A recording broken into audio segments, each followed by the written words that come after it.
your weekend of heroes? For me, it was the storyline. Like, I didn't fully started picking up the storyline until they decided to pull the ace of spade and kill. I got everything after that, but before that with the judge and, yeah, it was a storyline for me. Yeah, it's very nuanced, I felt. And I feel like some parts of it with the subtitles, you kind of have to know the language because it was really, really nuanced. And you only really tell, I mean, you later read in the synopsis that they're cops and you kind of know a little bit better what's going on. And there's only one moment where you see that badge that kind of really tells you. But yeah, it's a very nuanced kind of film. I felt like you really had to pay a lot of attention to it. Yeah, I don't know. I had no trouble understanding the movie at all. I think the subtitles were pretty good. I don't know. There's nothing we missed. No, not at all. I understood the whole thing. Like, I picked up on the ace thing, and like whichever guy was gonna pull it is the guy that was supposed to kill him. The part that I didn't understand was why that one guy died, why the friend died. Which friend? They were all friends. Like when they walked in and they were like, oh, he was dead.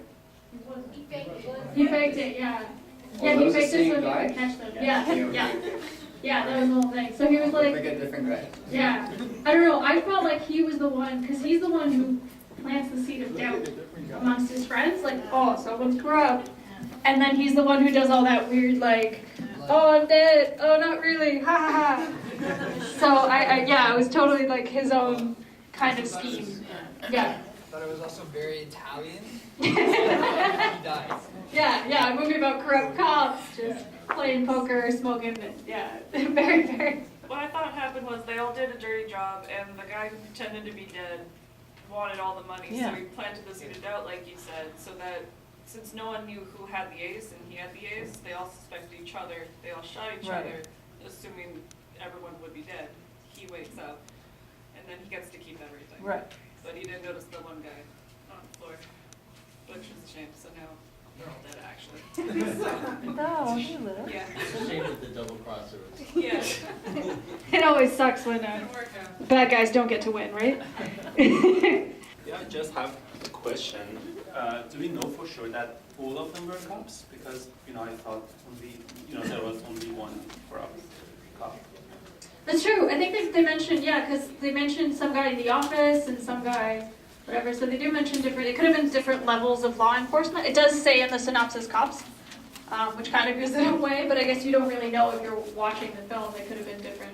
All the lighting and all the cinematography was influenced by Quentin Tarantino.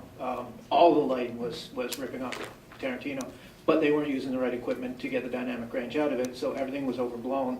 On that, they tried to do the long dialogue, but the dialogue wasn't interesting enough to carry on. So I think it's an homage to everything Tarantino does, and it's there, but it just seemed like they don't have the dialogue to carry it on. Ripping off Tarantino is always going to be okay to do because he was known for being, I would say, extremely heavy homage to rip off himself. But I do actually really like the twist at the end. I thought it was well done. I just wish they didn't give the exposition of it, if that makes sense. What? Like they could have just moved on. When he revealed himself to be alive, he was like, haha, I was actually I was the bad guy. I kind of wish they'd just moved on because it was like, yes, of course, yes. Yeah, that's fair. That's a perfect line. And yeah, I mean, Tarantino is the master of cliche, so you're allowed to do cliche. I thought it kind of made fun of itself a little bit, especially with the fact that the guy who kills him in the end has that really high-pitched voice.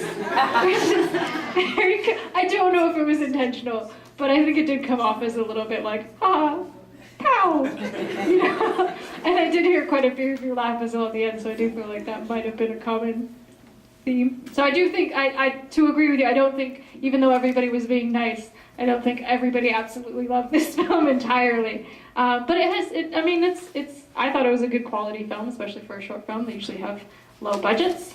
Parliamo di cose più importanti, i soldi. I soldi ci sta pensando Manuel.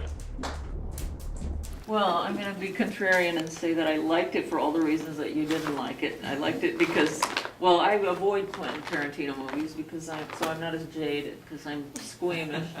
And I liked it for the chiaroscuro. I liked it because it had the very dark darks, light lights, and they're real Italians, and they're stupid, corrupt Italians, and they don't have extended dialogues. They're grunting no-necks that are, greedy, and they're going to dishonor themselves among themselves. And that's exactly what they do, and they're low lifes. And I mean, I think if anything, it's Quentin Tarantino ripping off, for a long time now, the native Italian idioms. So I appreciated kind of Italians doing Italians.